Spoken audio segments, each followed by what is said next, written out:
Selamun Aleyküm.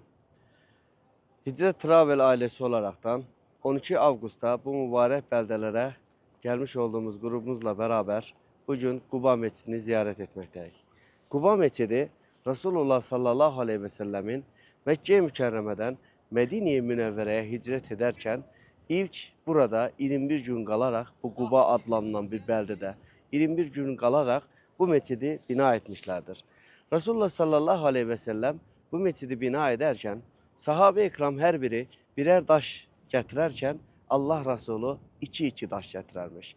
Sahabeler bunun hikmetini sorunca ya Resulullah sen ne için iki daş götürürsen? Allah Resulü belə buyurmuş. Bir daşı öz yerim için, bir daşı da kıyamete kadar buraya gelecek ümmetimin əvəzindən getiririm.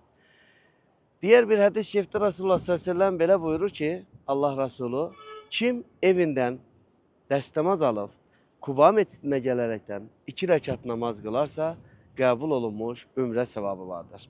Bugün biz Hicret Turizm ailesi olarak zevvarlarımızla beraber elhamdülillah geldik. Burada namazımızı kıldık.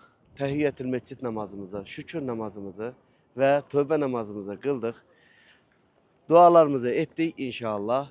Allah'ın izniyle diğer ziyaretlerimize devam etmiş olduk. Değerli Azerbaycan halkımız, eğer sizler de etmiş olduğunuz ümrənizdən güzel faydalanmak istəyirsinizsə ve ziyaret ettiğiniz yerlerden dolu dolu məlumatlar almak istəyirsinizsə, Hicret Turizm şirkətinə müraciət edə bilərsiniz.